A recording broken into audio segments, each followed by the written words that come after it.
제임스의 이야기는 한국의 한 놀이공원에서 시작됩니다. 어린 시절 그는 가족과 함께 즐거운 하루를 보내기 위해 놀이공원을 찾았습니다.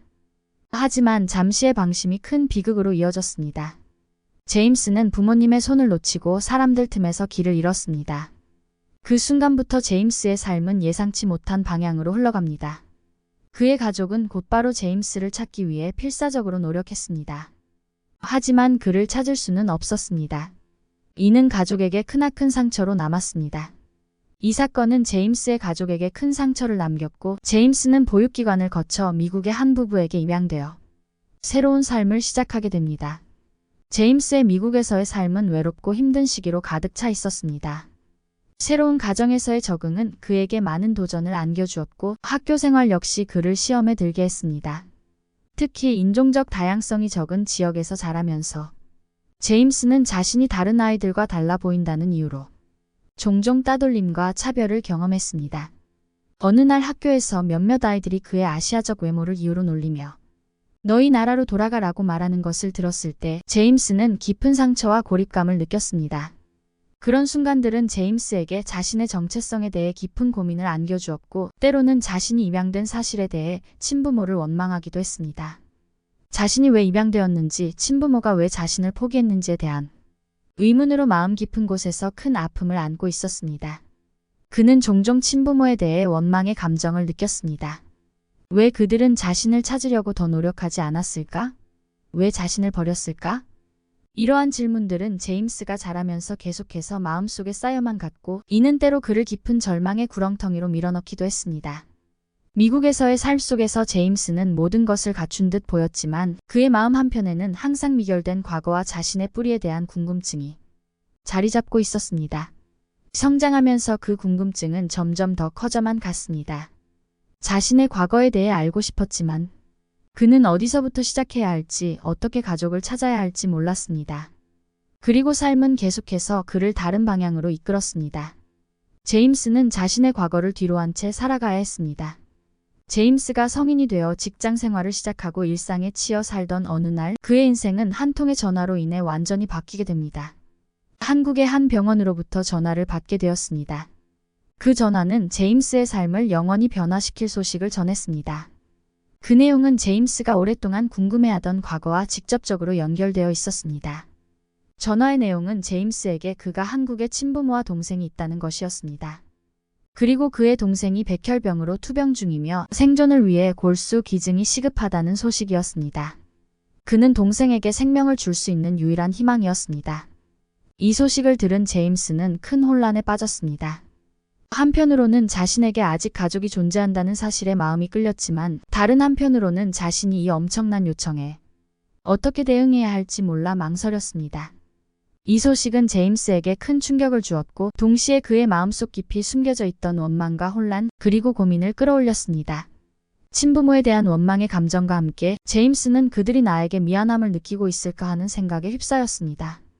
그는 과연 자신이 친가족을 위해 무엇인가를 할 수 있을까, 그리고 그것이 자신의 과거와 화해할 수 있는 길인가에 대해 심각하게 고민했습니다. 제임스는 이 중대한 결정 앞에서 밤새 고민했고 결국 동생에게 새로운 삶을 줄 수 있는 기회, 그리고 오랫동안 잃어버렸던 가족을 다시 만날 수 있는 기회라는 것을 깨닫고 한국으로 가기로 결심했습니다. 이 결정은 단순히 동생을 구하기 위한 것만이 아니라 자신의 과거와 마주하고 자신의 정체성을 탐색하며 가족과의 관계를 재구성하기 위한 첫걸음이었습니다. 친부모님과의 재회는 감정적으로 매우 복잡했습니다. 한국에 도착한 제임스는 처음으로 자신의 친부모님과 마주했습니다. 그 순간 수십 년 동안의 그리움과 슬픔이 한꺼번에 터져나왔습니다. 제임스의 부모님은 그를 포옹하며 잃어버린 아들을 다시 찾았다는 사실에 눈물을 흘렸습니다. 그들은 제임스에게 미안함과 고마움의 감정을 동시에 표현했습니다. 친부모님은 제임스가 어릴 적 놀이공원에서 잃어버린 그날 이후 그를 찾기 위해 할 수 있는 모든 노력을 다했음에도 불구하고 결국 그를 지키지 못한 것에 대한 큰 죄책감을 느끼고 있었습니다. 그들은 제임스가 겪어야 했던 모든 어려움에 대해 마음 깊이 사과했으며 제임스가 다시 그들의 삶에 돌아온 것에 대한 깊은 감사의 마음을 전했습니다. 제임스 역시 그동안의 외로움과 그리움이 한순간에 사라지는 것을 느꼈습니다. 그는 마침내 자신이 어디에서 왔으며 누구인지를 알게 되었습니다. 순간 그는 평생 느끼지 못했던 소속감과 사랑을 느꼈습니다. 그는 오랜 시간 동안 느꼈던 상실감과 외로움을 치유하기 시작했고 가족이라는 존재가 자신의 삶에 얼마나 큰 의미를 가지고 있는지 깨닫게 되었습니다. 제임스는 곧바로 동생과 만났습니다. 동생의 약한 모습을 보며 제임스는 마음 깊은 곳에서부터 우러나오는 애틋한 사랑을 느꼈습니다. 그는 동생에게 골수를 기증하기로 결심했고 이 기증이 동생에게 새로운 삶을 선물할 수 있기를 간절히 바랐습니다. 그리고 곧바로 동생의 치료를 위한 골수 검사를 받게 되었고 놀랍게도 제임스는 동생에게 골수를 기증할 수 있는 완벽한 매치였습니다. 가족과의 만남은 그에게 큰 감정의 파도를 가져다 주었고 동생과의 특별한 연결고리를 즉각 느낄 수 있었습니다. 동생의 백혈병 진단과 제임스가 완벽한 골수 기증자가 될 수 있다는 사실은 가족에게 또 다른 기적과도 같았습니다. 제임스는 고민 없이 골수 기증 절차를 진행하기로 결정했고 이로 인해 동생의 생명을 구할 수 있었습니다. 제임스의 결정은 그의 친가족뿐만 아니라 주변 사람들에게도 큰 감동을 주었습니다. 골수 기증은 쉬운 결정이 아니었지만 제임스는 동생을 위해 기꺼이 그 길을 선택했습니다. 수술은 성공적으로 이루어졌고 동생의 상태는 점차 호전되기 시작했습니다.